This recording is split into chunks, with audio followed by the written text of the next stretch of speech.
Այսօր մեր հյուրն է Թեհմինե Մարտոյանը, որպես բանախոս, եւ կարծում եմ շատ հետաքրքիր եւ կարեւոր հարցի շուրջ պիտի խոսանք։ Ընդհանրապես, երբ որ մենք խոսում ենք ցեղասպանության մասին, առաջի համաշխարհային պատերազմի տարիների, մենք մտովի հիմնականում պատկերացնում ենք հայոց ցեղասպանությունը, որպես հիմնական,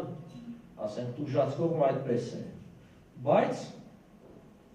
միայն հայերը չէին, որ ենթարկվեցին ցեղասպանության,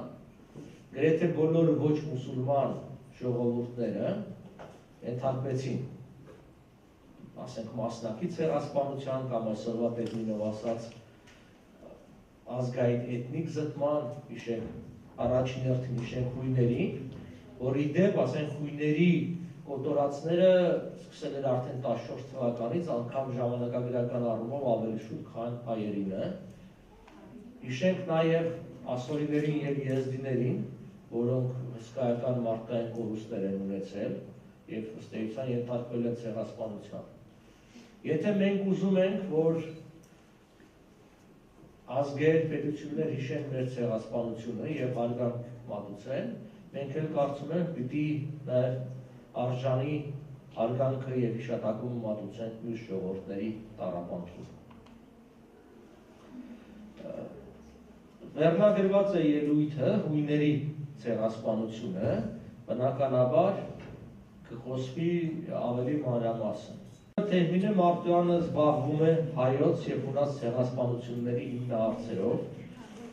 միօրինաբնակ հայերի և հույների բնաջնջման, հոգեբանական և քաղաքական դրդապատճառները 1922 թվականի սեպտեմբերի մասին է խոսքը, այդ թեմայի ուսումնասիրության լուրջ թեման է։ Նաև նրա թարգմանությամբ լույս է տեսել, Հունաստանը լույս է տեսել հույն ցեղասպանագետ Թեոֆանիս Մալկիդիսի հույների ցեղասպանությունը, Թրաքիա, Փոքր Ասիա, Պոնտոս աշխատությունները։ Այնպես որ դուք այսօր ունենաք հնարավորություն լսելու կարծում եմ հարցի լավագույն մասնագետներից մեկին։ Խնդրեմ, համեցեք։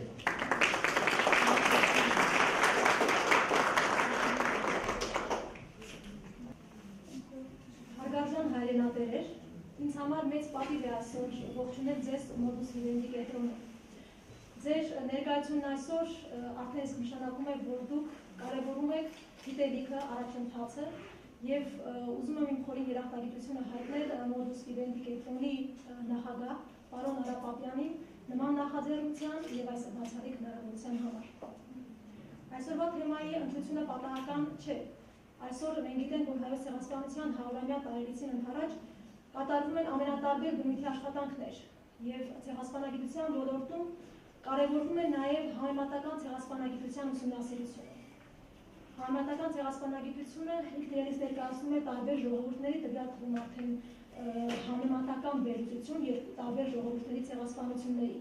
Եվ ինչպես իրավամբ նշեց պարոն Պապյանը, մեզ մոտ ավելի միգուցե մեզ հայերի շրջանում կա կենտրոնացում, որ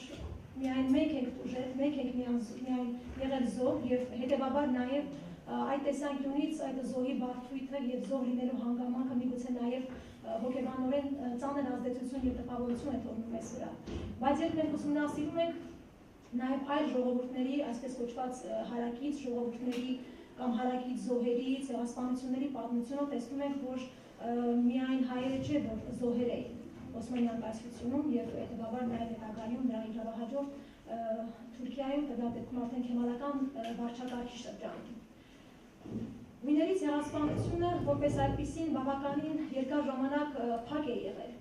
և կարելի է ասել այն ուսումնասիրությունները, որոնք որ արվել են վերջին շրջանում կատարված ուսումնասիրություններ են։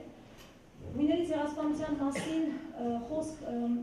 արդեն իսկ գնացել, այսինքն այդ փաթանքները բացվել են մոտավորապես 80-ական թվականներից սկսած, 1980-ական թվականներից սկսած և հիմնականում դա տեղի է ունեցել Պոնտոսի հույների շնորհիվ, որովհետև Պոնտոսի հույները բավականին մեծ գործունեություն են ծավալել հենց հույների ցեղասպանության ուսումնասիրության հարցում և նրանց շնորհիվ էր, որ հույների ցեղասպանության ուսումնասիրությունը դարձավ արդեն օրակարգային։ Այս ժողովրդի ցեղասպանության ուսումնասիրությունը ոչ միայն ամբողջ աշխարհում ամենատարբեր ցեղասպանագետների կամ տարբեր մասնագետների կողմից ուսումնասիրվել է, այլ նաև ուսումնասիրություններ արվել են նաև մեր երկրում հայ ցեղասպանագիտության ոլորտում եւ այն փաստը, որ հայոց ցեղասպանության ուսումնասիրության հետ միաժամանակ կարևորվում է ինչպես հույների, այնպես էլ ասորիների, ինչպես նշվեց պարոն Պապյանի կողմից եզդիների, ցեղասպանությունների բացի դրանից նաև հрьяաների հոլոքոստի համեմատական վերլուծություն, այսօր հրատապ դարձավ նաև հույների ցեղասպանության ուսումնասիրության հարցը։ Եվ թեև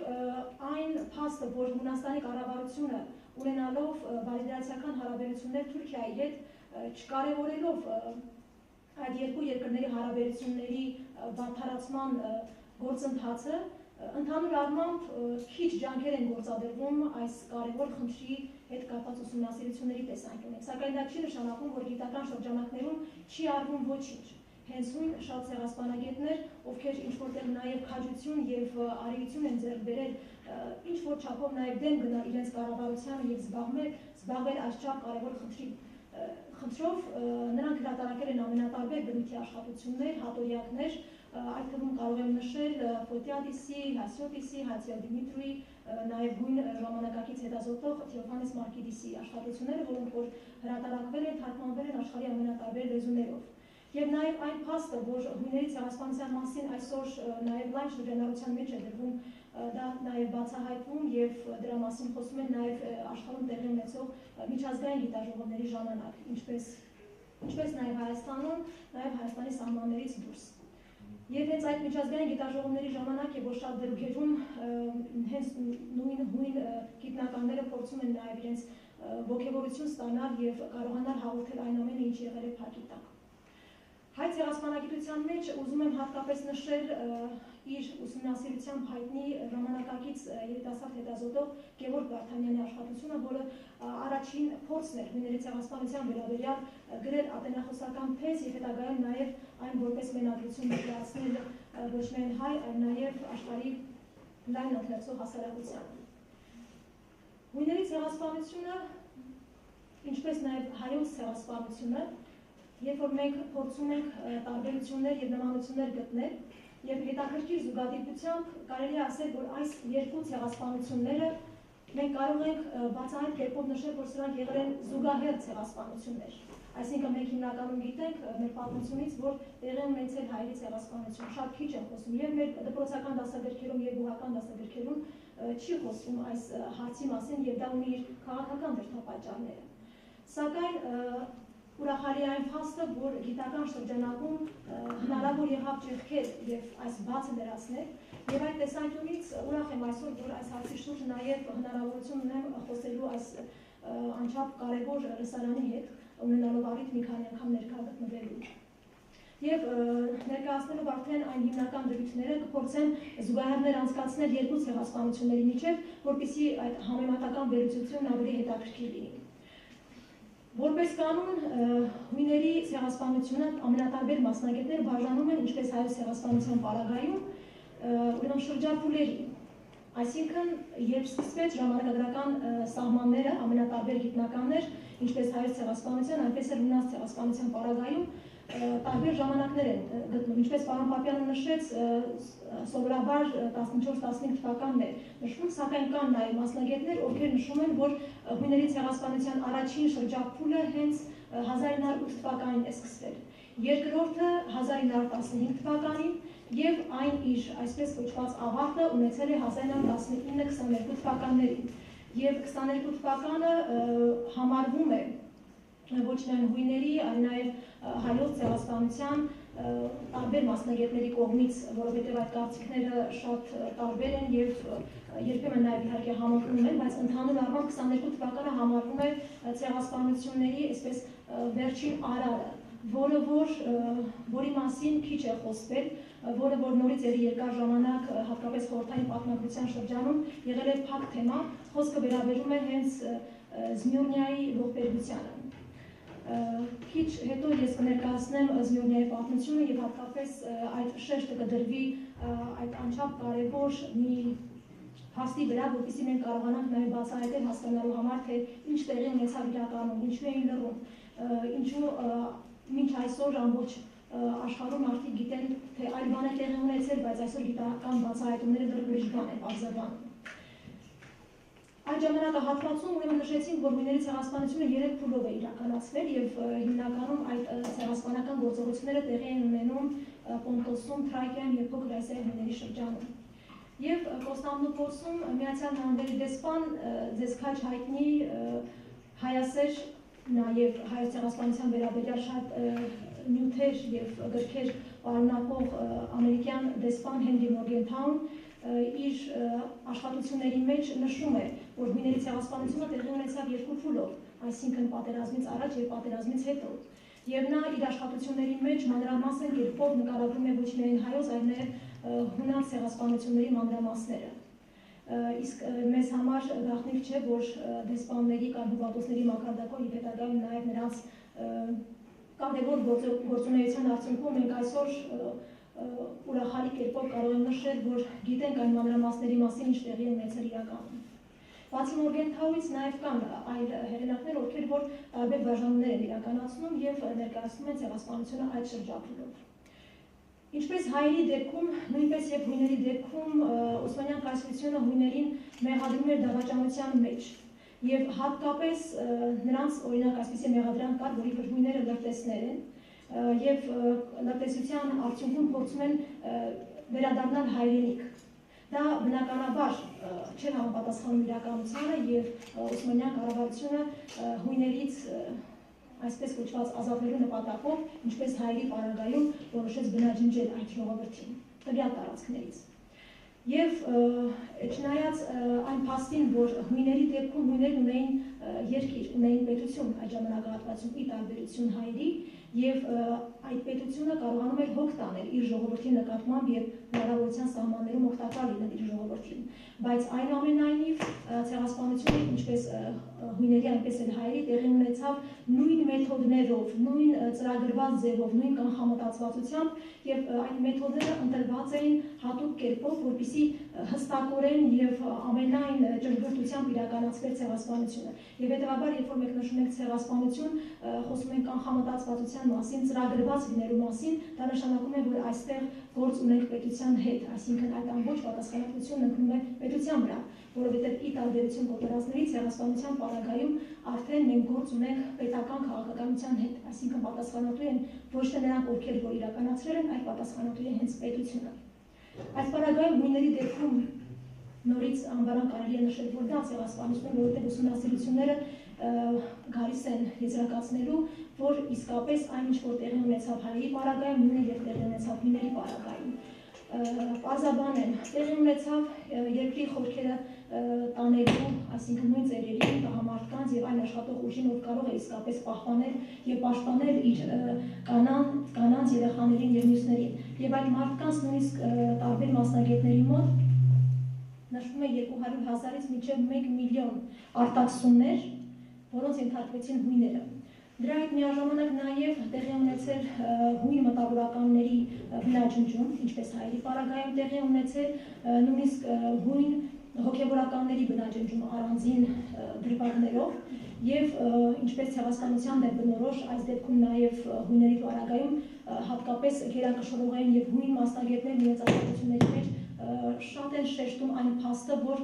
տեղի ունեցավ նաև կանանց եւ երեխաների այսպես կոչված ցեղասպանություն եւ կանանց աղջիկների բռնաբարությունների այդ զանգվածային բնույթը նաև բնորոշ էր հույների պարագայում, ինչպես նաև երեխաների նրանց մի խմբից մյուս խումբ տանելը, տարանջատելը եւ այլն։ Հույների ցեղասպանությունը ունեցավ իր բացասական հետևանքները նաև այն առումով, որ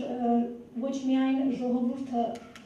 խլվեց ժողովրդի կյանքը, այլ նաև ձեզ բոլորիդ քաջ հայտնի Հունաստանի այդ քաղաքակրթությունը եւ մշակույթը։ Եվ այդ փոխառնչությունները, որ մենք հայերս ունենք հույների հետ, շատ հետաքրքիր կերպով է զուգորդվում եւ այդ մասին քիչ ավելի ուշ մենք կտեղեկանանք, երբ որ կկենտրոնանանք արդեն զնյուրնյա բնակ հայերի եւ հույների բնաջնջման քաղաքականությանը։ Հույների պարագայում ամենատարբեր մասնագետների կողմից, թե որքան հույն բնաջնջվեց, այսինքն ցեղասպանությանը որքան հույն զոհ գնաց, տարբեր մասնագետների կողմից 200-500,000-ից մինչև շուրջ 1.5 միլիոն թիվ ներկայացվում է, այսինքն ինչպես հայերի պարագայում, հույների պարագայում ևս աստղաբաշխական թվերի հասնող մարդկային անմեղ զոհեր։ Հիմնականում ներկայացնելով ուրեմն այդ վերջին արարը, որը որ այսինքն սկզբնավորվելով 1908 թվականին ցեղասպանությունը իր վերջին հանգրվանն այսպես գտավ, կամ նույնիսկ առանձին դեպքերում տարբեր մասնագետներ այդ ամեն մի ցեղասպանությունը առանձնանում են, օրինակ նշելով Պոնտոսի հույների ցեղասպանություն, Թրակիայի հույների ցեղասպանություն, կամ փոքր Ասիայի հույների ցեղասպանություն եւ նույնիսկ գոյություն ունի Զմիրնիայի հույների ցեղասպանություն, որը որ տարբեր մասնագետներ կամ միավորում են ասելով, որ դա ցեղասպանության տարբեր փուլեր են կամ առանձնացնում են ամեն մի վայրում կատարված ցեղասպանությունը համարելով առանձին ցեղասպանություն։ 1922 թվականը, որը որ ողբերգական եղավ եւ կարելի է ասել դրանով ավարտվեց թուրքական քաղաքականության, կարելի է ասել ավարտվեց հիմնական նպատակը, այսինքն բնաջնջել այնպիսի քաղաքակիրթ ժողովուրդների, ինչպիսիք են հայերը եւ հույները այս պարագայում, եւ այդ վերջին հանգրվանը եղավ Զմիրնիան։ Ես հատկապես ուզում եմ շեշտել եւ կարեւորում եմ այն փաստը, որ հույների ցեղասպանության եւ ոչ միայն հույների, այլ նաեւ հայերի ցեղասպանության վերջին արարը Զմիրնիայում տեղի ունեցածը ամենատարբեր ժխտողական գրականության մեջ ցավալիորեն մենք հանդիպում ենք կարդալով օրինակ Զմիրնիայի աղետ, փոքրասիական աղետ կամ թուրքական ժխտողական պատմագրության մեջ արդեն Զմիրնիայի հրդեհ բաներ, որոնք որ երբ որ ես սկսեցի ուսումնասիրել այս թեման, ինձ անհանգստացնում էր եւ այդ ինչուների հսկայական բանակը, թե ինչու են կոչվում աղետ եւ ինչ է ընդհանրապես աղետը։ Եվ պատկերացրեք հենց աղետ բառի ստուգաբանության եւ ամենատարբեր լեզուներով դրա իմաստը հասկանալու համար ինձ բավականին երկար ժամանակ էր պետք, որպեսզի ես ի վերջո ապացուցեի, որ այն ինչ տեղի ունեցավ իրականում Զմիրնիայում, դա ոչ աղետ էր, ոչ հրդեհ էր եւ ոչ էլ ուրիշ մի բան։ Եվ Զմիրնիան, որը որ ժամանակի այն գեղեցիկ եւ սքանչելի քաղաքներից մեկն էր եւ ընդամենը մեկ օրինակ կարելի է բերել հասկանալու համար, թե ինչքան մեծ կարեւորություն ուներ այդ քաղաքը, այն համարում էին ժամանակի արևելքի Փարիզ, այսինքն Զմիրնիան համեմատում էին Փարիզի հետ եւ արևելքի Փարիզը այդ քրիստոնյա քաղաքը, որը իրավամբ հայերի, հույների եւ գերակշռ մասը հույներն էին կազմում, նաեւ այնտեղ ապրում են հայեր, ինչպես նկատեցիք, բացի դրանից նաեւ եվրոպացիներ եւ թուրք բնակչությունն այստեղ ամենակիչ տոկոսն էր զբաղեցնում։ Եվ հետեւաբար պետք է նաեւ բնաջնջվեր ըստ թուրքական գործողությունների նրանց մշակած ծրագրի պետք է բնաջնջվեին նաեւ այդ երկու ստեղծագործ քաղաքականություն ունեցող ժողովուրդները։ Եվ դա հենց այդպես էլ եղավ։ Իսկ ինչ վերաբերում է այն փաստին, որ ինչ տեղի ունեցավ Զմիրնիայում, դա հրդեհ էր, այդ հրդեհն իրականացրել են հայերը, թե հույները, որը որ թուրք պատմական կողմից անընդհատ շեշտվում է, որ այն արել են հայերը կամ հույները, եւ այդ մեղադրանքը անընդհատ հայերի եւ հույների վրա է տարածվում։ Սակայն ուսումնասիրությունների արդյունքում եւ այն վկայությունները եւ հյուպատոսների եւ դեսպանների թողած աշխատությունները, ովքեր որ հենց այդ ժամանակահատվածում եղել են Զմիրնիայում, նրանց մանրակրկիտ պատմությունները եւ վկայությունները գալիս են փաստելու, որ այն ինչ որ տեղի ունեցավ Զմիրնիայում սովորական հրդեհ չէր։ Այդ հրդեհը ընդհանրապես ըստ իմ պարզաբանման եւ իմ կարծիքով հանցագործության հետքերը ծածկելու հրաշալի միջոց էր։ Բացի դրանից, ինչպես նշեցի, այն քրիստոնյա քաղաք էր համարվում եւ հետեւաբար նաեւ շինությունները, եկեղեցիները, մշակութային կենտրոնները, կինոթատրոնները եւ այլն հիմնականում ստեղծվել էին եւ արարվել էին հենց հայերի, հույների, նաեւ շատ եվրոպացիների կողմից, ովքեր հենց ապրում էին Զմիրնիայում։ Թվում էր, թե այդ ցեղասպանության ծանր ալիքը դեռ չթոթափած, թվում էր, թե 22 թվականին ոչինչ տեղի չի ունենալու, երբ որ Քեմալ Աթաթուրքը քեմալական բանակի գլուխ անցած պետք է մտներ Զմիրնիա։ Եվ հետաքրքիրն այն է, որ նմանօրինակ պայմաններում, երբ որ ժողովուրդը չի հավատում, որ իրականում եւ պատկերացնենք, որ 1908 թվականից մինչեւ 22 թվականը տեղի ունեցել անընդմեջ ցեղասպանական գործողություններ, բնաջնջում,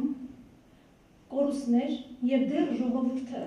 չուներ այն հավատը եւ վստահությունը, որ դա պետք է շարունակվեր, այսինքն նրանք ժխտում էին այդ սպառնալիքը։ Եվ հենց այդ առումով է նաև շատ հետաքրքիր Զմյուրնյան իր իրականացված այդ գործողություններով թուրքական վարչակարգի կողմից, որ երբ որ խոսակցություններ կային քաղաքում, որ շուտով քեմալական զորքերը Աթաթուրքի գլխավորությամբ պետք է մտնեն Զմյուրնիա, եւ նույնիսկ հայկական կամավորական բանակ կար, ջոկատ կար, որը ձևավորվել էր եւ եկել էր օգնելու եւ պատասխանելու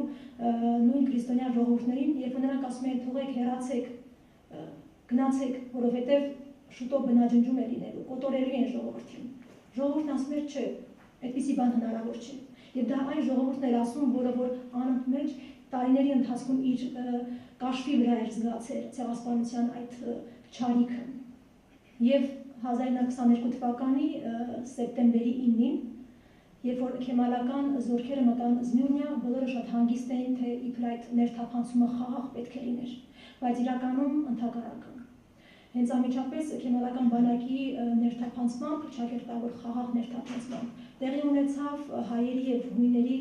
իսկական բնաջնջում։ Եվ այն վայրագությունները, որոնք կատարվեցին Զմյուրնիայում, միայն կարելի է ուսումնասիրությունների եւ վկայությունների արդյունքում կարդալ եւ տեսնել, եւ հատկապես ես հնարավորություն ունեմ նաեւ այսօր այստեղ հենց նույն դեսպանների եւ հյուպատոսների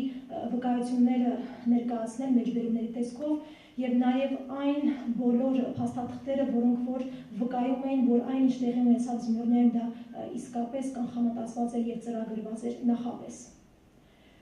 Եվ հետաքրքիրն այն է, որ Դաղճի դերակատարությունը նույն դավաճանության եւ ստոր արարքների ձևով դրսևորվեց։ Իսկ զոհին, ինչպես միշտ բնորոշ էր, վստահությունը, հավատը, որ ոչինչ տեղի չի ունենալու, որ իրենք մինչ այսօր թուրքերի հետ ապրել են բավականին լավ հարաբերությունների մեջ եւ ինչու պետք է իրենց թուրք հարևանը փորձի իրեն վնասել, չէին հավատում ուղղակի։ Եվ հետաքրքիր է դա ինքնապաշտպանական վնաս կարելի է համարել, թե իսկապես նրանք չունեին այդ հավատը եւ ինչու չէին հեռանում։ Դա իհարկե ունի իր բացատրությունները եւ դրանց հոգեբանական դրդապատճառները կարելի է գտնել ամենատարբեր հոգեբանական գործոնների եւ ազդեցության արդյունքում։ Այսինքն նաեւ մինչեւ բնակչությանը կոտորելը տեղի է ունենում նաեւ հոգեբանական գործոնների կիրառում, որպեսզի ժողովրդի մոտ չլիներ այդ ինքնապաշտպանվելու, հեռանալու, թողնելու կամ զենք վերցնելու հնարավորություն, այսինքն հեշտանալ նրանց կոտորելու այդ փաստը։ Եվ հենց այդ պարագայում էր Զմյուրնիայում տեղի ունեցած այդ դաժանությունը, որը որ հենց նույն նշում են նույն Մորգենթաուն, Զմյուրնիայում Միացյալ Նահանգների հյուպատոս Ջորջ Հորթոնը, որը որ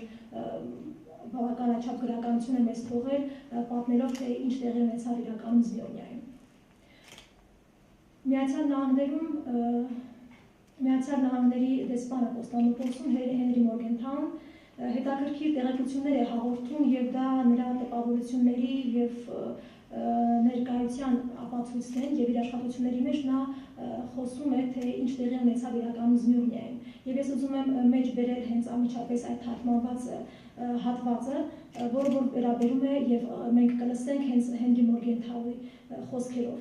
Մեջ բերում եմ Զմյուրնիայի 1922 թվականի կոտորածի Փոքր Ասիայի հույների մեծ գաղթի մանրամասները դեռ թարմ են հասարակության հիշողության մեջ։ Ահա դրանցից մի քանիսը։ Քեմալի աչքի առջև թուրքական բանակն իրականացրեց Զմյուրնիայի հունական թաղամասի հույն տղամարդկանց, կանանց եւ երեխաների կանոնավոր սպանությունը։ Տների եւ եկեղեցիների կազմակերպված կողոպուտը, առանց խնդրության կանանց եւ երիտասարդ աղջիկների անկաշկանդ բռնաբարումը, 16-ից 50 տարեկան աշխատավոր տղամարդկանց օտարումը, ապա երկրի խորքերն արտաքսելը, ուր գրեթե բոլորը մեռնում էին հարկադիր աշխատանքի հետևանքով, ինչը տառապանքի միջոցով արագացնում էր ոչնչացումը, կանանց, երեխաների եւ ծերերի արտաքսումը Հունաստան։ Բոլոր այս բռնությունները Փոքր Ասիայից հույներին ամբողջությամբ արտաքսելու թուրքերի նպատակադրվածության ակնհայտ դրսևորումն են։ Ջորջ Հորթոնի մեջբերման ավարտը։ Ջորջ Հորթոնի դատողությունները թուրքի էությունը ճանաչած հիասթափված մարդու եւ դիվանագետի դատողություններ են, ով հասկանում էր, թե իրականում ով է թուրքը եւ ինչու թուրքը չի կարող առաջընթաց ունենալ։ Մեջբերում եմ։ Ես տեսա խելագարության եւ մարզված բանակի միջեւ եղած տարբերությունը, առանց սպաների եւ թուրքական հաղթական բանակի գործողությունները, անօգնական ժողովրդին, ովքեր նրանց իշխանության ներքո ենթարկվում էին միտումնավոր կոտորածների եւ բռնությունների։ Նա, ով չի ապրել մերձավոր արևելքում, չի կարող հասկանալ առաջընթացը, որ Թուրքինն է։ Նա, ով չի ճանապարհորդել թուրքական յուղերով կամ թուրքական կայսրության շրջաններով, չի կարող հասկանալ անօգնական, անառաջընթաց մի ժողովրդի, ով գրեթե 500 տարի ապրելով երկրի մակերևույթի ամենահարուստ մասում, երբեք կարի մեքենա կամ գութան, գծանավ կամ շոգեմեքենա, բամբակզտիչ մեքենա, գնդասեղ կամ լուցկի չի գործածել։ Նա, ով առաջընթացի հետ ունի առաջընթացի հույս ունի Թուրքիայի համար, ապրում է հուսալով, թե կարմիր կողը երբևէ կփոխի իր կաշին։ Ես նույնպես պատիվ ունեմ մատնացույց անելու դեպարտամենտին, որ մեծ չափերի հասնող բոլոր կոտորածները կատարել են թուրքերը, եւ Օսմանյան կայսրության պատմությունն ընդհանուր առմամբ կոտորածների պատմություն է, որ միշտ հրահանգել են բարձր իշխանությունները։ Զմյուրնիայի քրիստոնյա բնակչության կանխամտածված լինելու փաստն ապացուցում են ոչ միայն այս վկայությունները, որոնք իսկապես հավաստի են, այլ հենց գործող իշխանությունների հրահանգների փաստերը, եւ ես ուզում եմ դրանցից մի քանիսը ներկայացնել։ Առաջինը հենց Այդեն նահանգի ոստիկանապետ Մեհմեդ Ռիֆի հետևյալ հրամանն է, հղած Զմյուրնիայի ռեժիմի եւ ոստիկանատուն, որն արդեն իսկ ապացույց է կազմակերպված հանցագործության։ Ոստիկանության վարչության գրավոր ցուցմունքների համաձայն հնարավոր է, որ հույն տարը ըմբոստանա։ Հետևաբար հայրենիքն ամեն սպայի եւ տղամարդու հրամայում է ընդհանուր կոտորածի իր պարտքը կատարել։ Զինված ուժերի յուրաքանչյուր անդամ պարտավորվում է 4-ից 5 հույն սպանել։ Գրավոր հրամանով ոստիկանության վարչությունից վերը նշված հրամանը գրավոր ձևով փոխանցելու առաջադրանք եմ ստացել։ Ունեմ այս հրամանը կատարելու ձևերի մասին լրացուցիչ ցուցումներ։ Մի բան, որ ես ձեզ անձամբ եմ հաղորդելու։ Զինված ուժերի յուրաքանչյուր անդամ պարտավոր է այս հրամանը կատարել։ Ստորագրություն եւ կնիկ։ Հաջորդը Զմյուրնիայի ռազմական կառավարիչ դիվիզիայի հրամանատար Նուրեդինի սեպտեմբերի 3-ից 16-ի հրապարակումն է, որն ունի հետևյալ բովանդակությունը։ Մեջբերում եմ 18-ից 45 տարեկան տեղաբնիկ բոլոր հույն եւ տհայ տղամարդիկ ռազմագերի են համարվում, քանի որ նրանք թշնամու բանակում են գրանցված, վերջերս հրկիզել են քաղաքներ ու գյուղեր եւ ահավոր ոտնձգություններ են թույլ տվել խաղաղ բնակչության դեմ։ Չպետք է թույլ տալ, որ նրանք ազատ արձակվելու դեպքում թշնամու բանակն ուժեղացնեն։ Մյուս բոլոր բնակիչները, Զմյուրնիացի ընտանիքներ կամ հույն ու հայ գաղթականներ պարտավոր էին մինչև 22 թվականի սեպտեմբերի 17-ը հեռանալ երկրից։ Այլապես բանակի եւ հասարակական կարգուկանոնի ապահովությունը սպառնալիք դառնալու կասկածի տակ են ընկնում եւ պետք է ռազմական գոտուց տեղահանվեն։ Այս եւ նմանօրինակ վկայությունները շատ են, ինչպես օրինակ Մարկ Բրիստոլինը եւ ուրիշներինը, սակայն հաշվի առնելով ժամանակի սղությունը ես ուզում եմ հատկապես անդրադառնալ վերջին հատվածներին, որոնք որ հենց Մուստաֆա Քեմալն էր փորձում ներկայացնել որպես ազատ վրեժխնդրություն։ Արդեն Զմյուրնիայի հայ եւ հույն բնակչության բնաջնջումից եւ քրիստոնյա քաղաքը հրկիզելուց հետո ազգի բարձրացումը, ասում էր Մուստաֆա Քեմալը, նպաստող գործոնների թվում է վրեժխնդրության զգացումը։ Այն պետք է ապրի յուրաքանչյուր ազգի հոգում։ Դա հասարակ սովորական վրեժխնդրություն չէ։ Մեր վրեժխնդրության նպատակն է անվտանգ դարձնել ազգի թշնամիներին, նրա կյանքի, ապագայի, նրա երջանկության թշնամիներին։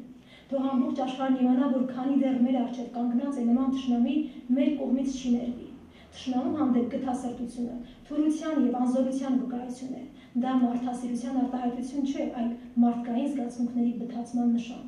Միայն Զմյուրնիայի աղետից հետո մեր ժողովուրդն իրոք արթնացավ։ Նրան վերադարձավ իր զգացմունքայնությունը, նա հասկացավ, որ իրեն քարշ են տալիս անդունդ եւ որոշեց իր սեփական ձեռքը վերցնել սեփական իրավունքների պաշտպանության գործը։ Բնական է, որ դրա համար անհրաժեշտ էր ուժեր ձևավորել։ Մեջբերման ավարտ։ Թույլ տվեք ելույթս եզրափակել մեջբերելով Հայոց ցեղասպանության հետազոտությունների կենտրոնի տնօրեն Ռիչարդ Քլոյանի հետևյալ միտքը։ Խոսքերը չեն կարող նվազեցնել սարսափը, հարություն տալ մահացածների կամ վերակենդանեցնել ցեղասպանության մղձավանջի ընթացքում ոչնչացված այդքան բազմաթիվ մարդկանց տաղանդն ու ունակությունները։ Լոկ մեր հիշողությունը հանդես է գալիս որպես անհայտացած մի աշխարհի լրելիային խորհրդանիշ, այն աշխարհի, ուր ինչ-որ ժամանակ տեղ կար եւ երազանքների, եւ պատանեկության ու գեղեցկության համար, քանզի ցեղասպանության բնապատկերն ամուր է։ Մենք ցեղասպանության զոհերի սերունդները կարող ենք լոկ հարգանքի տուրք մատուցել նրանց հիշատակին, ոչ միայն այն պատճառով, որ ցավ ենք ապրում, այլ նաեւ որովհետեւ դասեր պետք է քաղենք տեղի ունեցածից, եթե մենք ուզում ենք գոյատևել, որպես մարդկային ցեղ։ Դա այնքան էլ մեծ բան չէ, բայց դա այն ամենն է, ինչ կարող ենք մենք անել։ Մեջբերման ավարտ։ Խորին շնորհակալություն հայտնելով, ուզում եմ ձեր ուշադրությունը, քանի որ այս դասախոսությունը բաղկացած էր երկու մասից եւ փորձեցինք հնարավորության սահմանելու եւ հակիրճ ինֆորմացիա տրամադրել հույների ցեղասպանության, ինչպես նաեւ ներկայացնել մի փոքրիկ ֆիլմ, որը վերաբերում է հենց Մյուրնիայի անմեղ հայ եւ հույն բնակչության զոհերի, այսինքն նրանց հիշատակին նվիրված այս ֆիլմը, որը որ հիմնականում կատարված է Վարդուհի Պետիկյանի Զմյուրնիայի վերապրող նրա հուշերի հիման վրա, այսինքն սցենարի հիմքում ընկած են պատմական պատումները, այսինքն վկայություններ, որոնք որ տեղի են ունեցել իրականում։ Հաճելի դիտում եմ մաղթում, դրանից հետո արդեն հարց ու պատասխան ենք անցնենք։ Շնորհակալ եմ ուշադրության համար։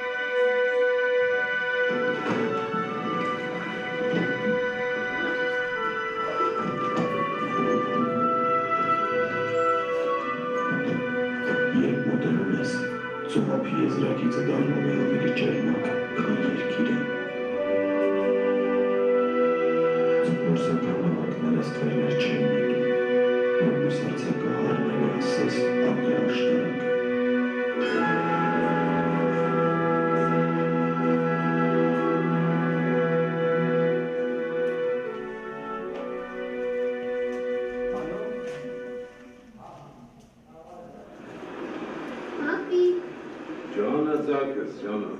Արի վալես, արի, վես ուկեր։ Պապի, Ջոնո, ինչու է մեր գյուղի անունը Նոր Զմյուրն է։ ձակս, տխուր պատմություն է, որ մեծանաս, ես քեզ ամեն ինչ կպատմեմ։ Ինչի, հիմա փոքր եմ։ Փոքր ես, բա ինչ ես, փոքր ես։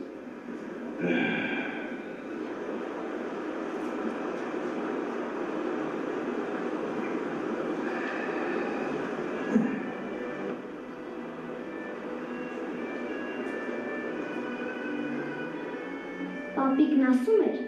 ոնց նավակ պատրաստել սովորեմ, կնշանակի, որ մեծացել է։ Հիմա կպատրաստեմ ու պապիկիս կապացուցեմ, որ արդեն մեծ։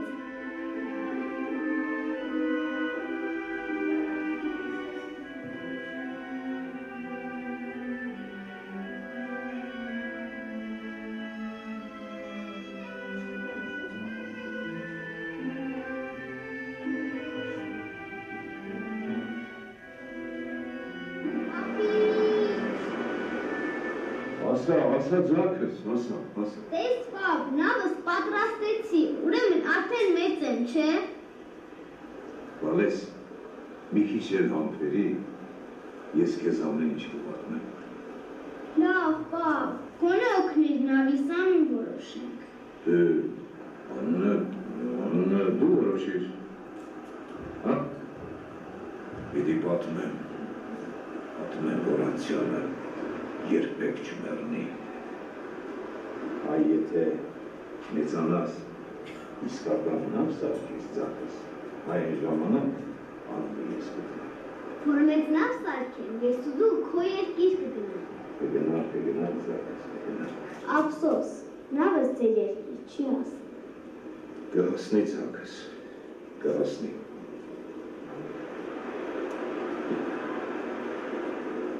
Այ եթե հիմա սիրտս պոկես, հալիքների վրա տնես ձակս, կրլի իմ երկիր կհասնի։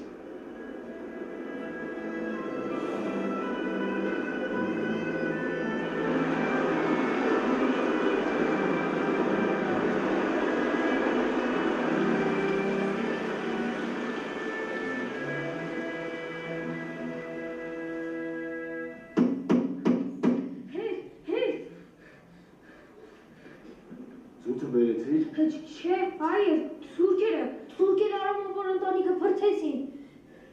Ինչ? Հա, աչքովս տեսավ, հիմա մեր տան կողում են գալիս։ Օսման Օմբաշին էլ հմայում էր։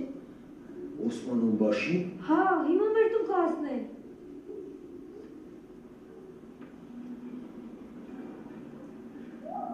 Մի վախեցիր զավակս, մի վախեցիր։ Օսման Օմբաշին արդար սուբա է։ Ինչքան եմ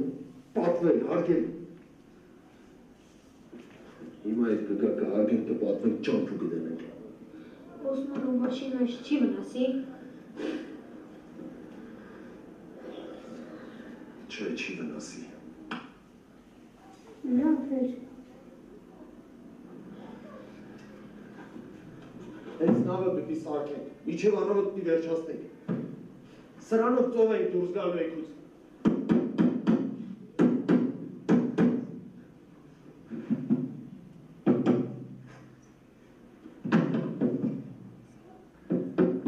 Տղես, դու մի վախեցի։ Ինչ իմանան, կարամ ինչ օր ենք խախտել, որ Օսման ու բաշիններ պատժում այն։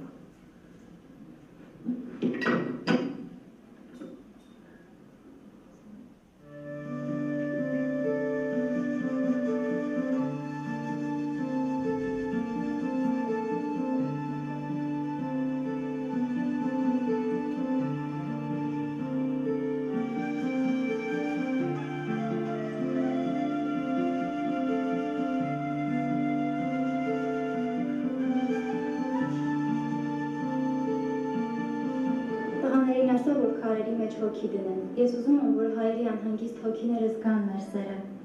Իմանան, որ խոսում ենք նրանց մասին։ Ու ապրում են ցավը, որ նրանք զգացել են։ Հանգիստ եղեք, որյո։ Տղաները հասկանում են, որ այս գյուղը անցյալի հիշատակն է, որ պետք է Կրիզմյուրնիայի խաղաղ բնակիչների կենդանի հոգին։ Շատ լավ, ուրեմն խնդրանքս չեն մերժի։ Ինչ խնդրանք։ Ես ուզում եմ մինչև սեպտեմբեր ավարտենք շինարարական աշխատանքները։ Անհնարին բան եք ասում։ Ես խոսք եմ տվել։ Պապ, այստեղ շատ շոք է։ Ես քեզ չպիտի լսեի։ Նավակը արհեստանոցում պիտի ներկեինք։ Արհեստանոցում ներկված նավը ձակս զորի ջերմությունը չեր ստանա ու նավը ծովում հանգիստ չեր զգա։ Նավն էլ մարդու պես հոգի ունի, սիրում է կամ չի սիրում։ Ես չեմ ուզում, որ քո նավը ծովը չսիրի։ Դե լավ, պապ։ Պապ, թող սա լինի այն 5-րդ նավը, որ փրկեց քո կյանքը։ Իսկ դու այդպես արա, որ քո նավը հանկարծ ջերք չունենա ձակս։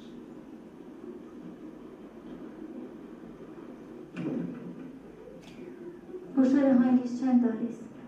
Դու էլի ինձ այնալ վաստիսում, չէ՞ պապ։ Ես իրավունք չունեմ չլսելու այդ ձայները ձակս։ Ոչ ոք իրավունք չունի չլսելու այդ ձայները։ Ոչ ոք։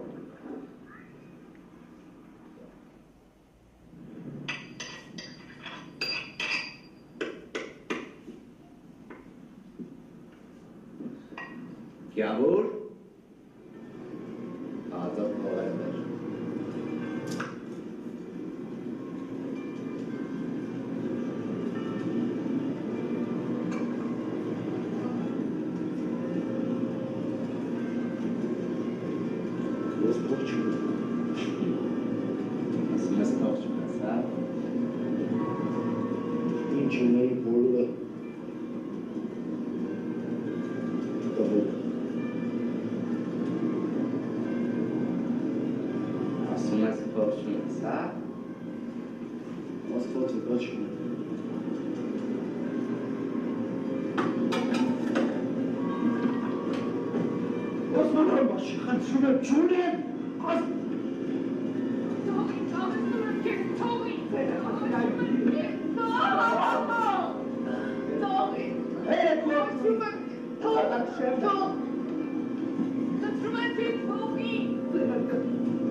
Իմացում ես փողերի տեղը։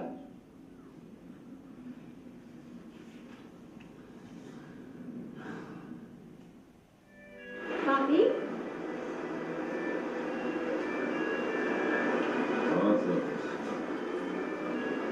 Պապ, ես չգիտեի, որ այդքան մեծ ցավ ես ապրել։ Ցավը ավելի մեծ կլինի, եթե մոռանանք։ Հիշողությունը ստիպում է ցավը հեշտությամբ տանել։ Եթե քո թաքստոցից դուրս գայիր, քեզ կսպանեին, չէ՞ պապ։ Օսման ամբաշին հրամայեց, որ իրենք էլ քրոջս հետ զվարճանան, մինչև որ տղաները ձկնորսությունից կգան։ Մինչև Փեսաս, Կարոն և Մուրադը եկան, քույրս արդեն մնացել էր։ Հետո Օսմանը հրամայեց զինվորներին, որ Փեսահից Կարոհին ու Բագրատին ծովի մեջ խեղդեն։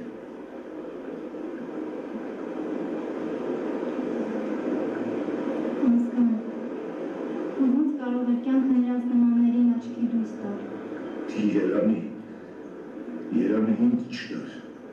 որ չտեսնեի, թե ինչպես են հարազատներից սպանում հետո փորս։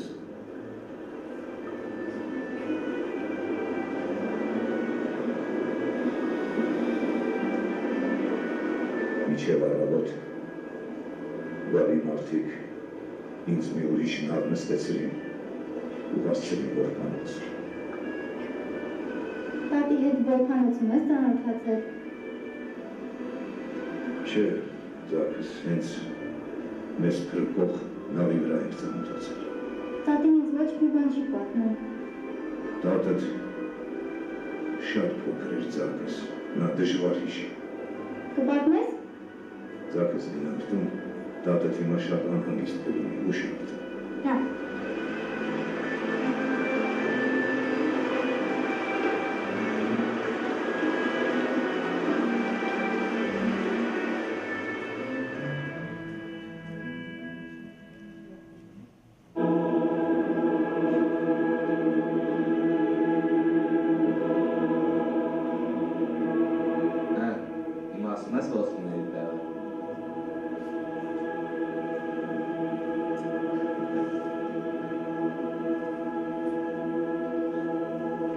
Դու ոսկին ես պաշտում, թե Իսուսին։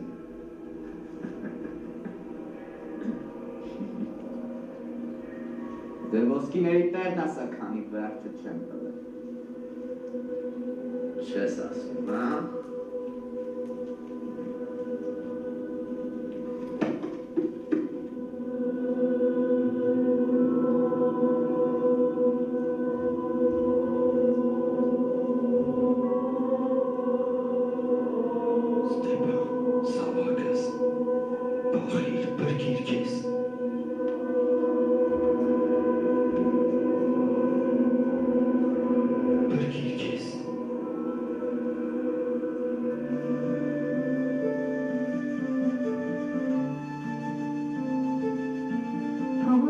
Դու քայլում ես, նեղանում է ծովածոցի տարածքում։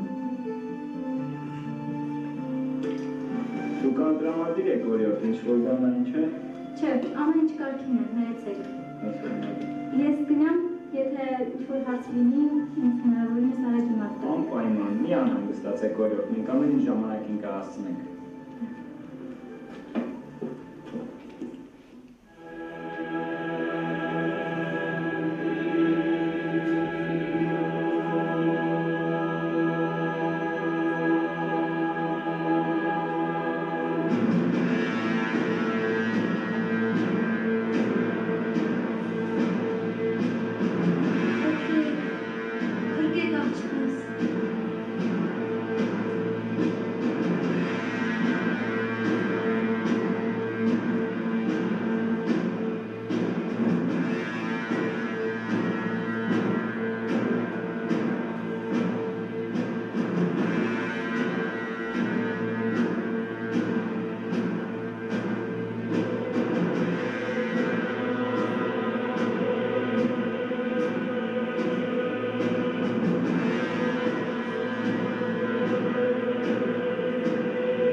Դու չգիտես, թե տատիկին ով նետեց նավակը։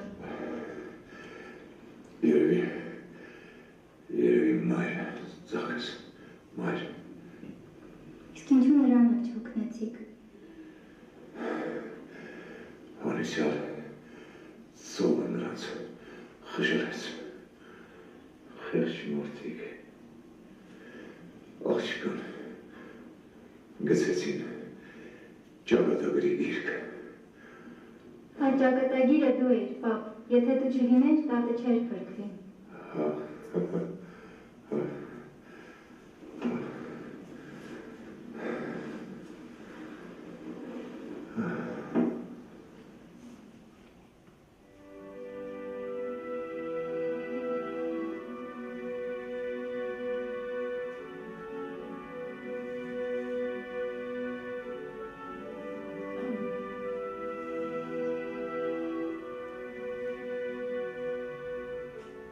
Պապ, նավակս վաղը ծով դուրս կգա, անունս Միրնյա եմ դրել, քո քաղաքի անունով։ Ապրես, բալես, ապրես։ Գիտես ամենաշատն ուզում եմ, որ առաջին քո հետ ծով դուրս գա։ Կարոտել եմ ծովը, մեր երկիրը, բնությունը, հողի ու խնկի հոտը։ Երանի քո տարիքին լինեի հողը, թևերիս ուշ կտար։ Կգնայի մեր երկիր, լճի ափին մի բյուղ կկառուցեի, անունը կդնեի Զմյուրնյա։ Թող անաստված Սասկյանն իմանա, ինչքան էլ քանդեց, ավերեց, այրեց, մոխիր դարձրեց, ինչքան էլ թալանեց ու խոշտանգեց, միևնույն է, երբեք չսպանեց հայի պատմությունը։ Եթե աշխարհում գետ մի հայ էլ ապրի, ապա միայն առուցելու, հիշելու, արարելու ու աղոթելու համար պիտի ապրի։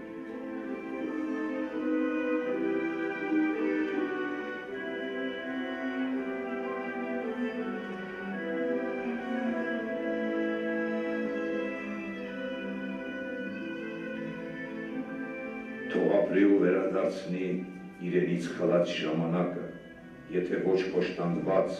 ոգիների խաղաղության, ապա աշխարհի ապագա սերունդներին իր ասելիքը փոխանցելու համար։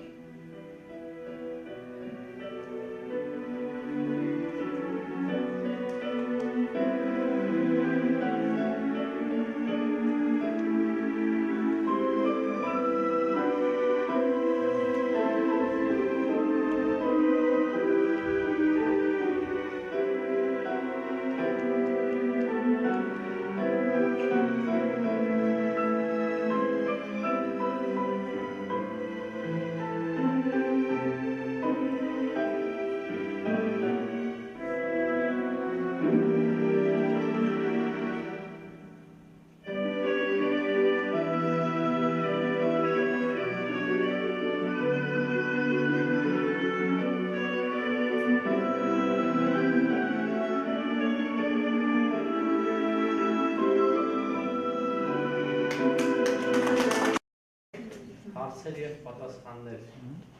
բաժին է։ Ինչ հարցեր կան։ Ընտրեն։ Շնորհակալություն հետաքրքիր դասախոսության համար։ Ես պատրաստում ունեի իմանալ միջազգային ճանաչման տեսակետից ինչ տիրույթում է, օրինակ մեծ վախենքներ ինչքանով են զբաղվում ուսումնասիրում։ Շնորհակալ եմ հարցի համար, իսկապես կարևոր հարց է։ Ինչպես նշեցի իմ դասախոսության ժամանակ Հունաստանի կառավարությունը ընդհանուր առմամբ հաշվի առնելով հայ-թուրքական բարեգրացիական հարաբերությունների եւ ընդհանուր առմամբ նրանց շահերի կարևորությունը այդ պարագայում կառավարությունը որպես այդպիսին ջանքեր չի գործադրում ցեղասպանների ցեղասպանության փաստի ճանաչման, պահանջատիրության, փոխհատուցման եւ այլ հարցերով։ Ցավոք այսօր միայն գիտնականների, ցեղասպանագետների, պատմաբանների շնորհիվ է, որ այս հարցը բարձրացել է լայն հասարակության շրջանակների մեջ եւ քննարկման է ենթարկվում։ Սակայն դա չի նշանակում, որ գիտնականների եւ ոչ միայն հույն ցեղասպանագետների, այլ նաեւ ամբողջ աշխարհում զբաղվող մասնագետների կողմից ջանքեր չեն գործադրվում իսկ ինչ վերաբերում է արդեն միջազգային ճանաչմանը եւ հենց այդ նույն գիտնականների շնորհիվ եղել են նաեւ ճանաչումներ, իհարկե ի տարբերություն հայոց ցեղասպանության փաստի ճանաչման պետությունների կողմից առավել քիչ են այդ օրինակները, ես ընդամենը մի քանի պետության եւ նույնիսկ առանձին գործիչների անուններ կարող եմ թվարկել, որոնք որ ճանաչել են հույների ցեղասպանությունը։ Դա օրինակ նշենք Շվեդիայի հանրապետությունն է, որը ճանաչել է հույների ցեղասպանությունը, Կիպրոսի հանրապետության ներկայացուցչական պալատն է ճանաչել, Ավստրալիայի Ադելայիդայի նորից էլի խորհրդարանն է ճանաչել, Միացյալ Նահանգների մի շարք սենատորներ, գործիչներ եւ այլն, այսինքն այս հիմնականում սա է այն հիմնական ճանաչման գործընթացը, բայց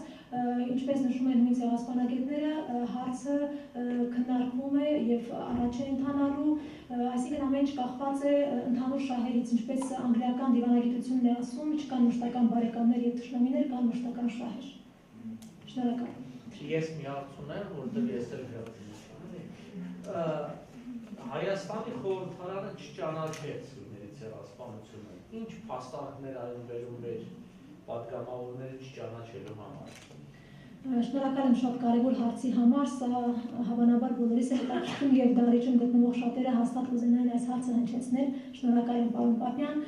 Այս հարցը բազմիցս Հայաստանում քննարկվել է եւ օրինագծերը ներկայացվել են ազգային ժողովի քննարկմանը եւ դրանք բնականաբար տարբեր մերժումներում վերջինը եղել է Պոնտոսի հույների ցեղասպանության փաստի ճանաչման համար նախատեսված օրինագիծը մի քանի տարի առաջ, սակայն դա եւս մերժվել է, այստեղ չգիտեմ ինչքանով նպատակահարմար լինի իրական պատճառների մասին խոսելը, բայց փաստը մնում է փաստ, որ ոչ թե Հայաստանի Հանրապետությունը չի ցանկանում ճանաչել իր նույն ճանապարհով անցած եւ ցեղասպանության զոհ դարձած ժողովրդի ցեղասպանության փաստը, այլ հետաքրքիր կերպով նորից էլի շահերի հետ կապված է եւ Հունաստանի կառավարությունն ինքը ներքին ճանապարհով խնդրել է, որպեսզի այս հարցը լուծում չստանա։ Այսինքն դա տեղի ունեցել հենց Հունաստանի կողմից։ Դա ես չգիտեմ գաղտնիք եմ բացում, թե ինչքանով ունեմ դրա իրավունքը, բայց կարծում եմ, որ իրավունք ունեք իմանալու ճշմարտությունը։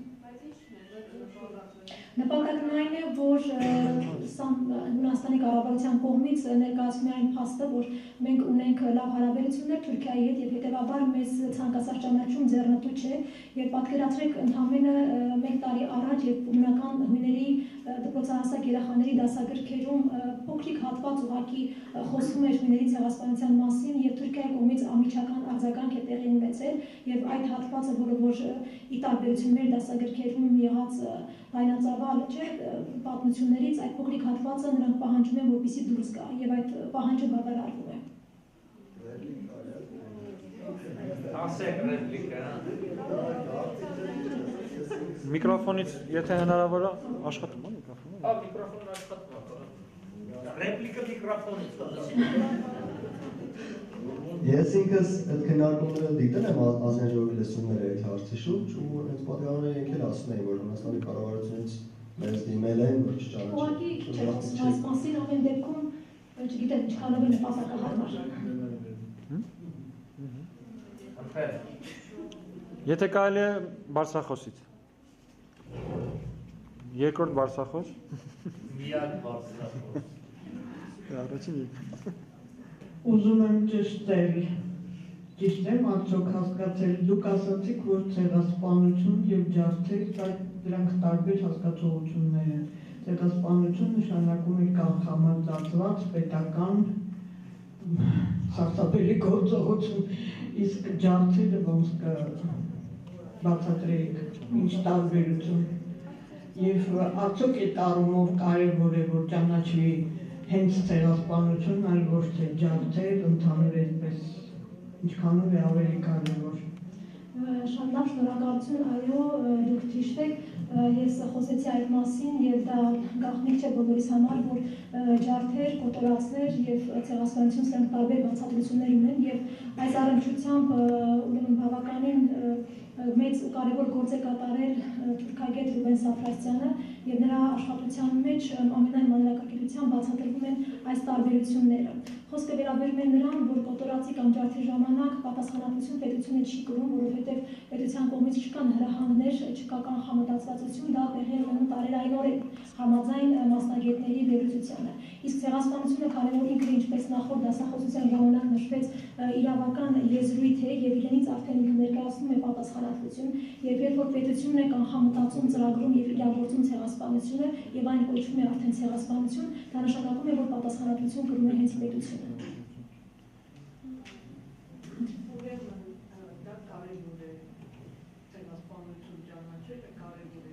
Այդ առումով կարևորվում է, որտեղ միջազգային իրավունքի տեսանկյունից այդ դեպքում է, որ մենք կարող ենք որևէ պահանջ կամ այլ հասկանալի է։ Դուք տվել եք, չէ՞ հասկացել։ Չէ, մյուսը։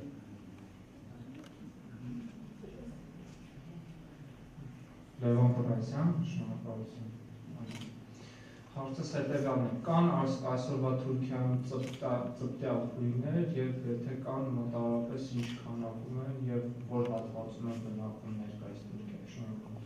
Շնորհակալ եմ, այս հարցը եւս շատ հետաքրքիր է, որ այն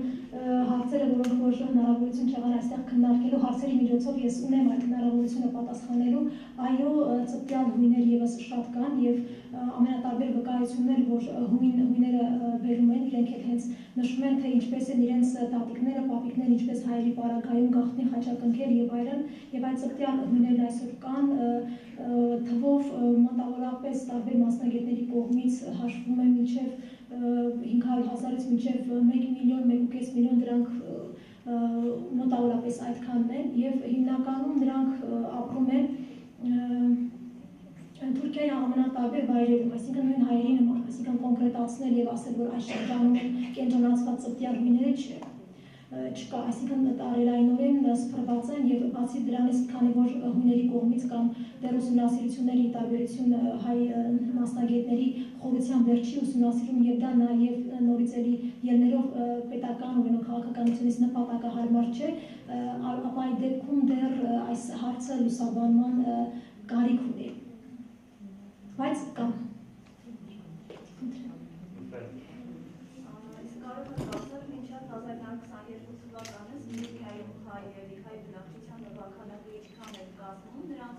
որքան մասը փրկվեց եւ դեպի որովության շարժվեց, միայն դեպի Հունաստան, դեպի ինչ-որ Շատ լավ, շնորհակալ եմ, մինչև 22 թվական սեպտեմբերը եւ դեռ շատ վաղուց Զմիռնիայի հայերի մասին տեղեկությունները հաղորդվում, այսինքն գաղթի ճանապարհով հայերը մի քանի շրջաններում տեղափոխվել են Զմիռնիա եւ դա հատկապես Շահաբասից հետո, դրանից հետո եւ կենտրոնանալով Զմիռնիայում հարուստ պատմամշակութային գործունեություն են ծավալել հայերը եւ սկզբնական շրջանում խոսքը գնում է մինչեւ 25-ից 30,000 հայի մասին նորից էլի որոշակի տականումներով եւ նաեւ նշեմ այն փաստը, որ Զմիռնիայում հույները գերակշռ մեծամասնություն են կազմում, հայերը մոտավորապես 25,000 այդպես են թվագրվում եւ իհարկե հիմնականում նրանք, ովքեր որ հրաշքով ողջ մնացին, հիմնականում Հունաստան տարագրվեցին, քանի որ Էգեյան ծովեզերքին էր գտնվում Զմիռնիա քաղաքը եւ հետեւաբար ամենակարճ ճանապարհը դեպի Հունաստան գնացող ճանապարհն էր եւ բարեբախտաբար Հունաստանը, որ այդ ժամանակահատվածում տնտեսապես եւ ֆինանսապես բավականաչափ հյուծված էր եւ ուներ մոտավորապես 5 միլիոն տարագիր արդեն միջպետության տարածքում, սակայն երբ Զմիռնիայից գաղթականները տեղափոխվում են Հունաստան, նրանք ապաստան են տալիս, նրանք տեղակայվում են Աթենքում, Սալոնիկում եւ տարբեր վայրերում եւ հատկապես հատկանշական է այն փաստը, որ հայերի նկատմամբ վերաբերմունքը բավականին լավ է եղել հենց հույների կողմից եւ ընդհանուր առմամբ պատկերացնելու համար այդ պետության կատարած կարևոր գործունեությունը ընդհանուր տարագիրներին ընդհանուր մեկ օրինակ բերեմ, որ դատարկվեցին այդ ժամանակահատվածում թատրոնների, դպրոցների, զորամասերի տարածքները եւ հայերին եւ հույներին, ովքեր որ եկել եւ առաջնահերթ հայերին, նրանք տարածք տրամադրեցին, որպեսզի կարողանային ապրել եւ առաջ գնալ եւ միայն ֆիզիկապես փրկվելը չէր, որ այդ ժամանակահատվածում անհանգստացնում էր նրանք, ովքեր որ հրաշքով փրկվել էին, իրենք մեղք եւ դավաճանություն էին զգում այն մահացածների նկատմամբ, ովքեր չէին փրկվել եւ հետեւաբար հունական ամենատարբեր կազմակերպություններ ջանքեր գործադրեցին, որպեսզի հոգեբանորեն նաեւ այդ տարագիրների նկատմամբ ինչ որ լուծում լինի, այսինքն հոգ տանել նրանց մասին նաեւ հոգեբանորեն։ Հետաքրքիր է փաստը, որ Հունաստանում տարագրված հայերը կարողացան մեծ եւ լուրջ հաջողությունների հասնել եւ այսօր էլ ինչպես գիտենք Հունաստանում ապրում են շատ հայեր, կարծում եմ, որ այդ համագործակցությունը եւ տարագրությունը երկար պատմություն է։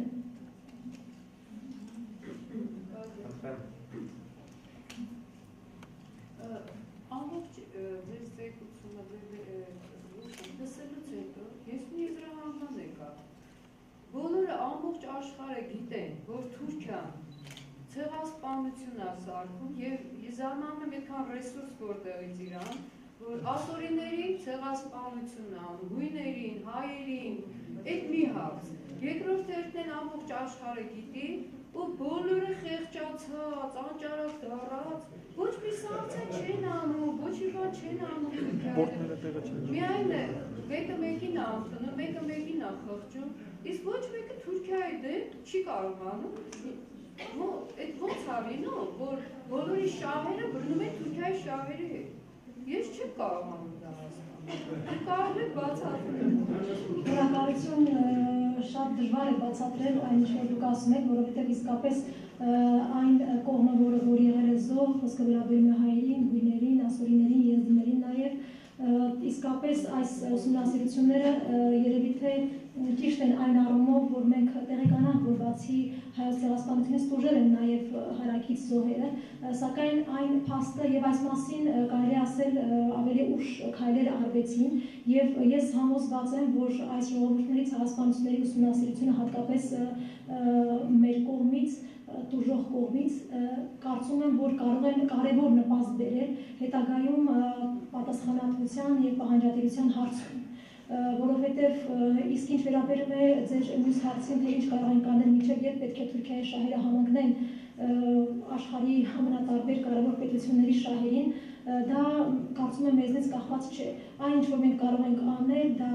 պայքարն է, առաջընթացն է եւ պատրաստականությունն է, որ պետք է հետ չկանգնենք եւ պահանջատեր լինենք այն ամենին, ինչ որ արվել է։ Մեզ կմիանան նաեւ մեր հույն եղբայրները, ասորիները, եզդիները եւ կարծում եմ, որ ապագան լուսավոր է այս տեսանկյունից։ Խնդրեմ։ Ես օրինակ տեսնում եմ Իրանի դեմ սանկցիաներ արեցին, Ռուսաստանի դեմ սանկցիաներ են անում, բայց Թուրքիայի ոչ մի չեն ինչ չեն անում, թե ինչ ամբողջ աշխարհը անզոր է Թուրքի դեմ։ Ո՞նց կարող է պատահել։ Ես չեմ կարող։ Ուղղակի շատ անհասկանալի է, թե նրանց բախտը Աստված է տվել դրանց այդ բախտը, որ ինչ անեն անպատիժ է։ Այդ հարցի պատասխանը թողնեն վերջի դասախոսությանը, դա մի քիչ քաղաքական հարց է, դա ավարտական հարց կլինի։ Հայոց հարցը կլուծվի լավ։ Այդ հարցի որ պատասխանենք ցեղասպանություն, պահանջատիրության հարցը լուծած կլինի։ Ինձ հետաքրքիր է ձեր ուսումնասիրության մեջ, ձեր գիտական մոտեցումը, դուք սա նայում եք որպես առանձին ցեղասպանություն, թե այլ ցեղասպանության օրգանիկ շարունակություն։ Ես եմ շնորհակալ, խոսքը վերաբերում է հավանաբար զորքերն տեղի ունեցած հայերի բուների գնաճնջմանը։ Ուրեմն մասնագետների երկու տարբեր բանակներ այս հարցին տարբեր կերպ կարող են պատասխանել, այս հարցը ինձ էր այդ անջր ժամանակին, երբ որ ես ուսումնասիրում էի, եւ հաշվի առնելով այն փաստը, որ ճիշտ է, ժամանակագրական սահմանները տատանվում են օրինակ հայոց ցեղասպանության պարագայում մի դեպքում 1894-ից մինչև 23 թվականը, մյուս դեպքում 15-ից 23 թվական, այստեղ մասնագետների կարծիքները տարբեր են։ Եվ տարբեր մասնագետներ ցեղասպանությունը դիտարկում են ամբողջի մեջ, այսինքն օրինակ վերցնենք 1894-ից մինչև 23 թվականը տեղի ունեցած ինչ որ տեղի է ունեցել, սկսած Ադանայի կոտորածից, Համիլյան ջարդերով, ընդհանուր բուն ցեղասպանությունից եւ գումարած Մյուրնյան, սա ընդհանուր որակվում է որպես ցեղասպանություն։ Ես հարցին մի քիչ այլ կերպ եմ նայել, այսինքն յուրաքանչյուր մասնավոր դեպք դիտարկում եմ որպես առանձին որակում ունեցող գործողություն եւ հետեւաբար ուղղակի առանձին դիտարկելով Մյուրնյան տեղի ունեցածը, բերելով այն բոլոր հրահանգները, որոնք որ իսկապես իրենց կառավարիչների կողմից եղել են պաշտոնական փաստաթղթեր, իսկ որպեսզի մենք կարողանանք ապացուցել, որ դա իսկապես ցեղասպանություն էր եւ կանխամտածված էր, հետեւաբար կարևորվում են այդ հրահանգները, այսինքն այդ հրահանգները իրենք արդեն կոնկրետ փաստաթղթերեն հիմք են տալիս եւ դրան գումարած նաեւ ՄԱԿ-ի կոնվենցիան, ինչպես նաեւ ազգերի լիգային հմտած շատ նոտաներ եւ այլն վկայությունները, ցեղասպանությանը բնորոշ բոլոր գործողությունները, որ իրականացվել են բոլոր իր 5 կետերով կոնվենցիայի ես մի քիչ շատ փորձում եմ սրա մասին իհարկե շատ կարելի է խոսել, բայց հակիրճ պատասխանեմ, այսինքն ինձ այդ բոլոր հրահանգները, փաստերը, հիմքերը, ինչ որ ես հավաքել եմ, ընդհանուր մինչև Զմյուրնիայի հրդեհի հետ կապված դատավարության փաստաթուղթը, որը իմ ձեռքի տակ է, եւ այսօր ես մեծ ուրախությամբ կարող եմ նշել, որ այդ փաստաթուղթը հնարավոր եղավ ձեռք բերել թուրք պատմաբան Սերի Չեթինօղլուի շնորհիվ արմատահայց ուսումնասիրության կենտրոնի հզոր հովանավորությամբ, եւ այդ փաստաթուղթը ինքը նորից էլի գալիս է ապացուցելու, որ իսկապես դա կանխամտածված էր եւ իրագործված է։ Միջազգային իրավունքի տեսանկյունից այդ ամենը համակարգելով ես այդ համակարգումը փորձել եմ կատարել եւ որակում որպես այդպեսին սպանություն սա չենք կարող որակել, հետեւաբար այո տեղի է ունեցել ցեղասպանություն։ Դրա մասին չի, ասենք բանում էլ մենք չենք ասում բանի ցեղասպանություն, այո։ Ինչի առանձնացնում ես Զմյուրնյան։ Ես կոնկրետ առանձնացնում եմ, որովհետև ես կենտրոնացել եմ Լևանի դեպքում կամ մյուսի դեպքում չեն կարող բնականաբար ասել, բայց Զմյուրնիայում ինչ որ տեղի ունեցավ Զմյուրնիայում 22 թվական սեպտեմբերն էր։ Եվ այդ գործողությունները, որոնք որ իսկապես գալիս են եւ դառնում են ցեղասպանության, այսինքն այդ հիմքերը ապացուցում են, որ մենք ուղղակի քրեական իրավունքի տեսանկյունից նույնիսկ դա չենք կարող ասել, որ դա սպանություն է, որովհետեւ այստեղ կան տարբեր մոտեցումներ եւ իրավունքի տեսանկյունից այդ ամենը, այսինքն այդ հանցակազմը որպես այդպեսին մենք չենք կարող այլ կերպ որակել կոնկրետ իրավունքի տեսանկյունից, որակումը լինում է ցեղասպանություն։ Իսկ առանձնացումը դա արդեն կարելի ասել տարբեր մասնագետներ մի կերպ են մոտենում։ Այս խնդիրը իհարկե կա, շատ դեպքերում ունենք ինձ հետ էլ բանավիճերից ասում են Զմյուրնյան է թող մտնի ընդհանուր մեջ, մենք ընդհանուր որակենք ցեղասպանություն, բայց ընդհանրապես մի փաստ կարող են բերել, օրինակ մեկը մի մարդ է սպանում, նրան չէ սպանության հոդվածում պատասխանատվության են ենթարկում, ինքը դուրս է գալիս նորից է սպանում, ինքը դառնում է կրկնահանցագործ։ Այս դեպքում պետությունների պարագայում կրկնահանցագործությունը չկա եւ հետեւաբար կնշանակի, որ մարդը քանի մարդ սպանել է, այդ բոլոր սպանությունները հավաքեն եւ ասեն, որ ինքը կատարել է ընդհանուր սպանություն։ Կարծում եմ նույն դեպքում էլ չի կարելի իմ կարծիքով, միգուցե իմ կարծիքը չեմ կիսի շատերը, բայց ամեն դեպքում յուրաքանչյուր գործողություն պետք է առանձին դիտարկել եւ առանձին որակում տալ։ Դա սա ընդհանրապես իմ կարծիք է, որը չեմ պարտադրում։ Այսքան։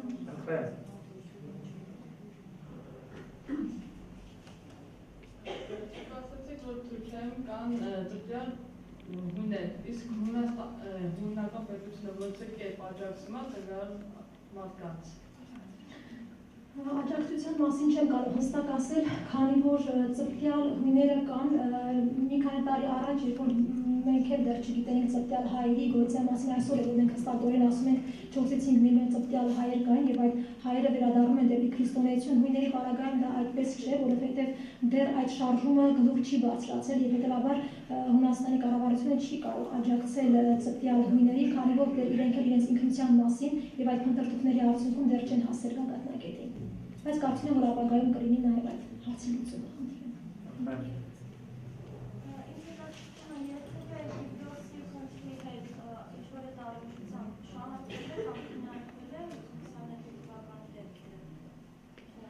Կիպրոսի խնդրի հետ կապված ընդհանրապես Զմյուրնիայի այս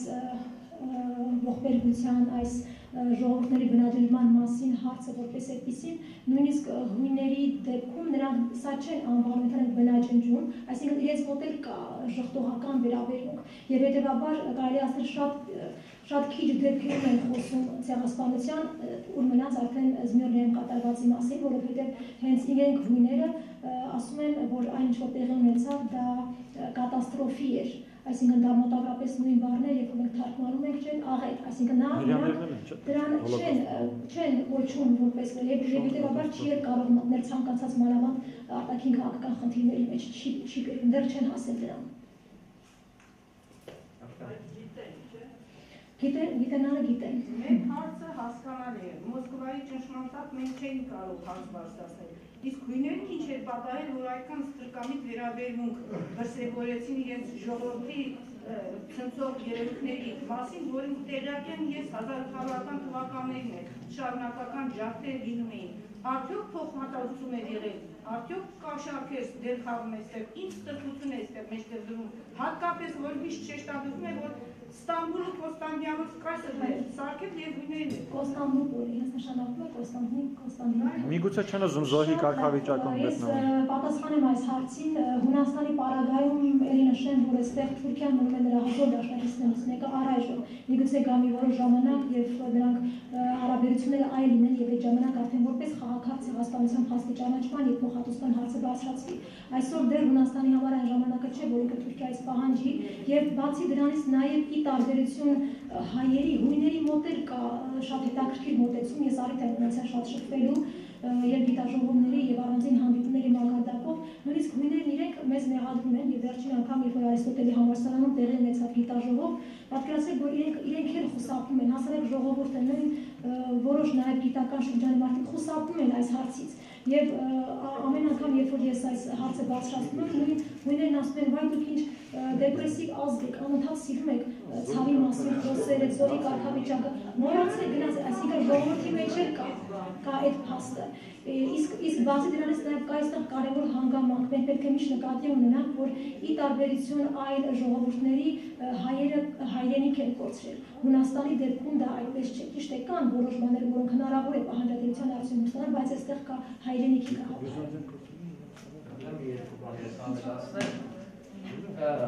Սկսելով վերջից, մի մոռացեք, որ Հունաստանը եւ Թուրքիան կնքել են Լոզանի պայմանագիր, որով լուծել են իրենց տարածքային խնդիրները, նաև տեղի ունեցել բնակչության փոխանակում, հետևաբար հարցը փակ է իրենց համար։ Հարցը փակ է, փոխհատուցում եղել է բնակչության փոխանակում եւ այլն։ Հետևաբար հույները, որոնք սիրում են ապրել եւ ափսենել կոտրել, չեն ուզում սրան անդրադառնալ, որովհետեւ իրենց համար սա անիմաստ է։ Դուք մի մոռացեք, մենք սկսեցինք ցեղասպանության հարցը 65 թվականից մեջտեղ բերել հերրահար նպատակով, որ դա կօգտագործենք պահանջատիրության համար։ Վստահեցնում եմ ձեզ, եթե չլիներ այդ պահանջատիրության ակնկալիքը, մենք էլ դրան չէինք անդրադառնալու, որտեղ որևէ ժողովրդին հաճելի չի հիշել իրեն ոնց են կոտորել եւ բռնաբարել։ Հետևաբար, սա զուտ քաղաքական հարց է։ Իսկ ինչ վերաբերում ով էր վերահսկում, մի մոռացեք, 52 թվականից Հունաստանը եւ Թուրքիան ՆԱՏՕ-ի անդամ են եւ իրենց համար վտանգը սովետական միությունն էր։ Հույների համար վտանգը սովետական միությունն էր եւ ոչ թե Թուրքիան։ Դա դուք մոռանում եք, որ երկրորդ համաշխարհային պատերազմից հետո կոմունիստները փորձեցին իշխանություն ունենալ Հունաստանում եւ ինչ այլնահեղությամբ եղբայրասպան, ասենք, իրար կոտորելով հույներին հաջողվեց խուսափել դրանից։ Այսինքն մարդիկ երբ որ կա կոնկրետ վտանգ, սովետական վտանգը, թուրքական վտանգը գնում է երկրորդական եւ մշտապես իրենք լինելով նույն պաշտպանակ քաղաքական բլոկի մեջ ընդհանուր շահեր ունեն։ Չմոռանանք, որ թեև այդ որոշ բախումներին, ասենք Էգեյան ծովի կղզիների վրա հիմնականում օդանավային այսպես մարտերին, հիմնականում իրանք կարողացել են լեզու գտնել եւ կա Միացյալ Նահանգների օրենք զենքի մատակարարման, որ 7-10-ի հարաբերությամբ զենք է մատակարարել եւ շարունակում է մատակարարել 7 միավոր Հունաստան, 10 միավոր Թուրքիա եւ այդ ամբողջը պիտի օգտագործել միայն ՆԱՏՕ-ի թշնամիների դեմ։ Այստեղ ամենահզոր բանակը թուրքական համար առաջին, համար 1 բանակը կանգնած է Էգեյան ծովում, դա Էգեյան բանակն է։ Այսինքն ամեն պարագային թուրքերը միշտ հույներին համարել են իրենց թշնամի եւ դա պահել են։ Հույները ինչ են համարել, մի մոռացեք, կա ռեալ նաեւ ուժերի հարաբերակցություն։ Այսինքն ասում եք հույները ինչի չեն բարձրացել, որտեղ կա նաեւ վախի զգացողություն։ Վախը կա ամեն ինչից բացի, այդ պետության պաշտպանելու խնդիրը կա, որտեղ եթե Հունաստանը կպաշտպանվեր ՆԱՏՕ-ի կողմից, եթե ՍՍՀ-ը արձակվեր նրա վրա, ապա եթե կոնֆլիկտը տեղի ունենար նույն բլոկի ներսում, այդ դեպքում ՆԱՏՕ-ն չէր պաշտպանելու Հունաստանին, ով պիտի պաշտպաներ։ Հույներն էլ լավ էին հասկանում, որ իրանք կռվող չեն, Կիպրոսի օրինակը ձեզ օրինակ, որ Հունաստանը ոչինչ չկարողացավ անել, այսինքն թեև բանը։ Ես նաև մի բան էլ ավելացնեմ, Թուրքիայի հետ հարաբերությունները վատացնելով կվատանան նաև Ադրբեջանի հետ հարաբերությունները, բայց այսօր մենք գիտենք, որ Հունաստանը նույն Ադրբեջանի հետ ունի նաև լավ հարաբերություններ, այսինքն այստեղ շահերը շատ եւ բացի դրանից նաև խոսք գնաց ժողովրդի վերաբերմունքին, ես պատկերացրեք ավելի հեշտությամբ կարողացա հարցազրույցներ վերցնել ազգությամբ թուրք բնակիչներից, քան հույներից, որովհետեւ նրանք այն պատմությունները, որ իրենք գիտեին, ընդհանուր մինչև պատգամավորի մակարդակի, ովքեր որ նույնիսկ Մյուրնիայի վերապրողներ են, իրենք այդպես էլ չգնացին որևէ բան պատմելու ճանապարհին, նա հեշտությամբ արեցին թուրքերը, շատ հետաքրքիր պատահականությամբ եւ նրանք այն երիտասարդների շրջանում անցկացված հարցազրույցների արդյունքում հենց նույն թվիրք երիտասարդները, ուսուցիչներ, գիտնականներ եւ այլն իրենք ուղղակի իմանալով տեղի ունեցածի մասին ընդհանրապես պարզ հարցադրում բարձրացրեցին, բայց ասում եմ հետաքրքիր է, իսկ ինչու պիտի հայերը եւ հույները հրկիզեին Զմիուրնյան, ինչ պատճառ ունեին, չէ՞ որ նրանք այդտեղ ապրում են, այսինքն այսօր նաեւ կա այդ հասարակության մեջ տարեր, ովքեր որ ուղղակի իրենց թույլ են տալիս հարցեր ուղղել իրենց, բայց ցավոք ես հույների շրջանում իհարկե հարցազրույցները շատ այսպես տարերային բնույթ չկրեցին, բայց այն հավանական տեխնասուներն ովքեր որ ունեին այդ պատմությունը պատմելու չպատմեցին։ Էլա, խնդրեմ եմ բարու երկուսան մի վերացեք, ամեցեք։ Նախ շատ շնորհակալ ենք բազմաբովանդակալի դասախոսության համար եւ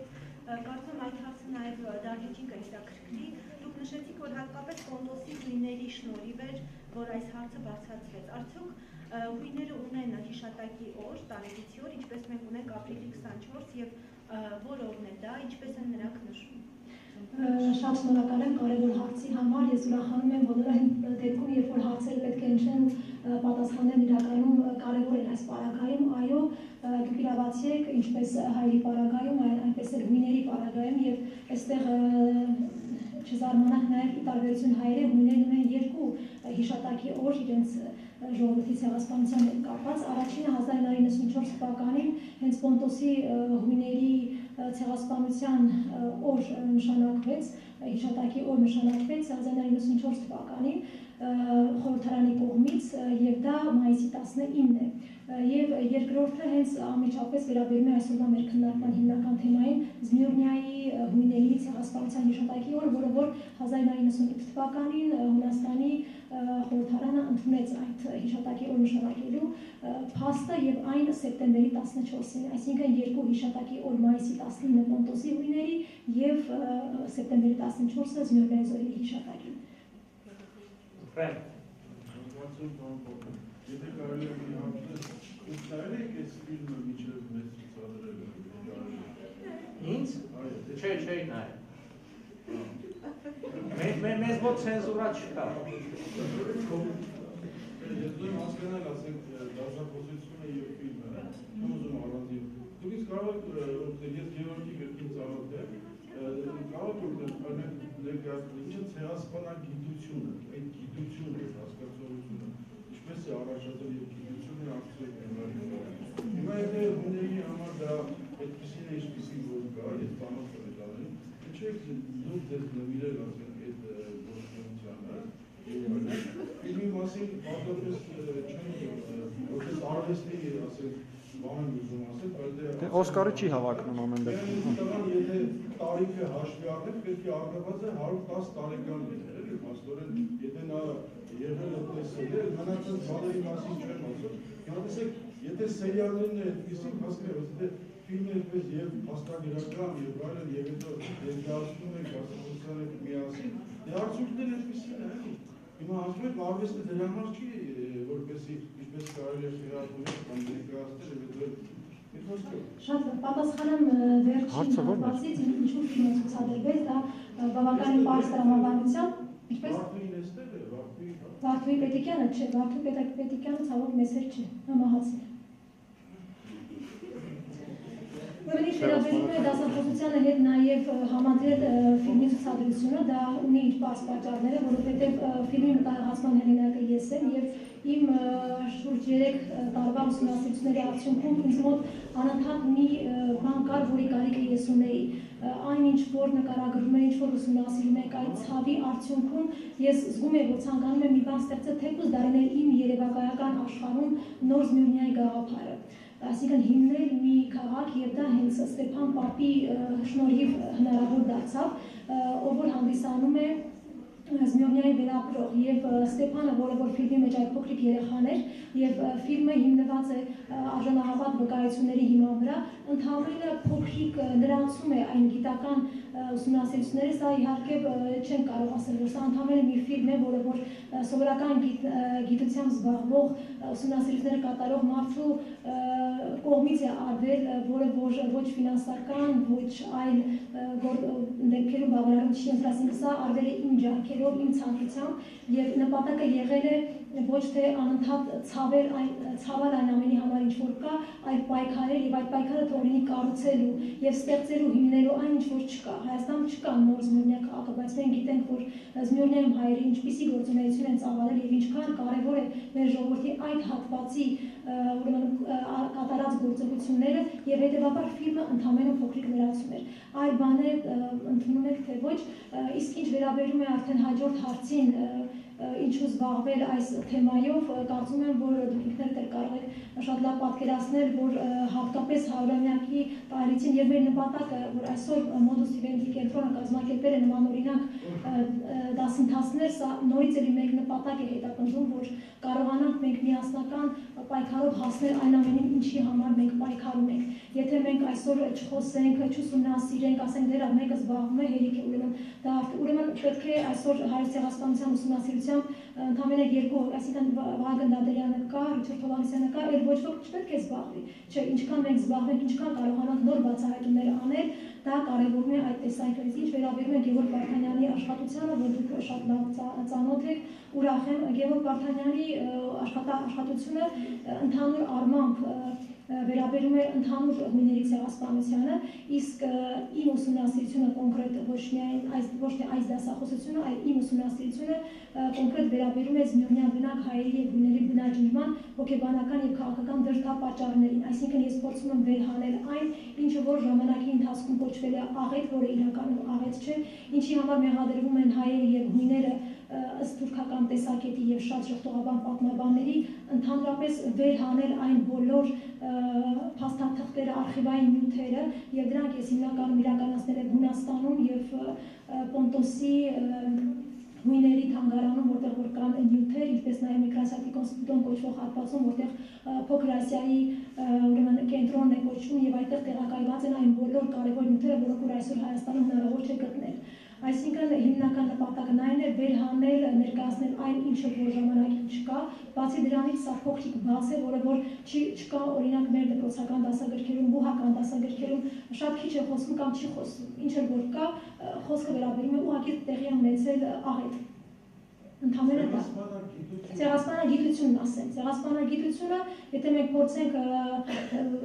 սահմանել այդ բառը գիտություն ցեղասպանության մասին ընդհանրապես, իսկ այսօր ցեղասպանության հարցի ուսումնասիրությունը իսկապես բարձրացել է գիտական հարթակի վրա եւ մենք կարող ենք առանց վախենալու, առանց ամոթի զգացում ունենալու ասել, որ այո, այսօր գոյություն ունի այդ գիտությունը։ Եվ դրա ապացույցն է այն, որ այսօր ամբողջ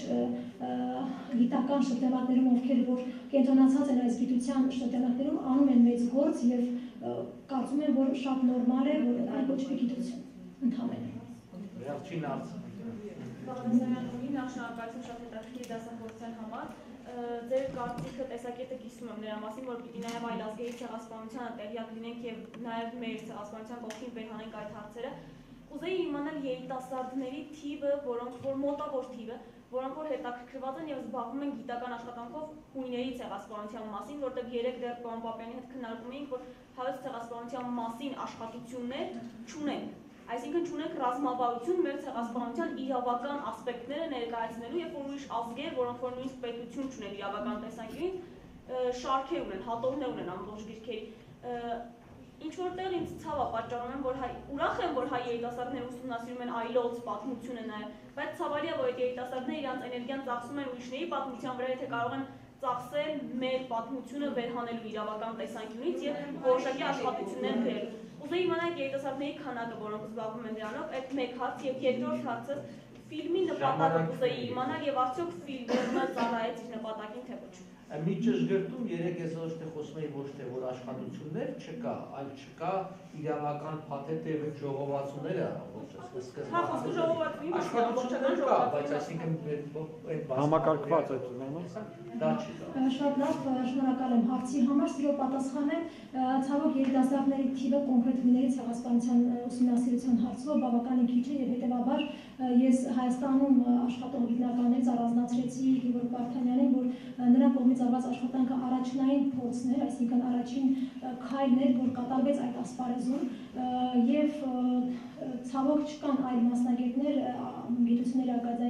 ազգային ակադեմիայի շրջանակներում, կան նաեւ ասորիների հարցով զբաղվող Անահիտ Խոսրոևանը, ում մասին կարող եք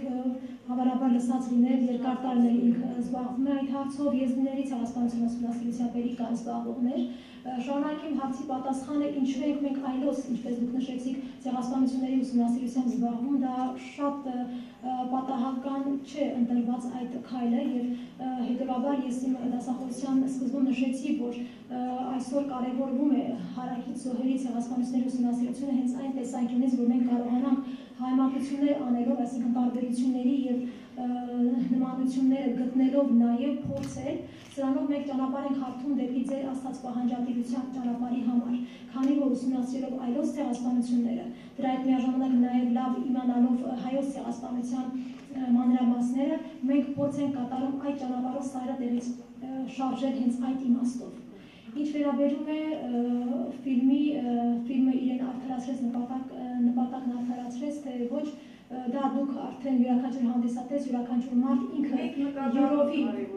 ինքը յուրաքանչյուր մարդ յուրովի կարող է ընկալել եւ սա պարտադիր բնույթ չի կրում, որ ցանկացած ֆիլմ ընդունվի բոլորի կողմից, որովհետեւ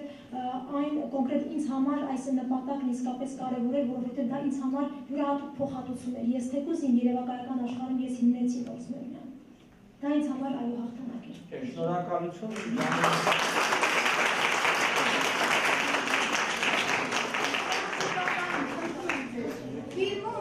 Մի թուրքը մի հայի սպանում էր, ես պատերազմի մասնակիցներից եմ, 100 հոգին, 50 հոգին որ կարող են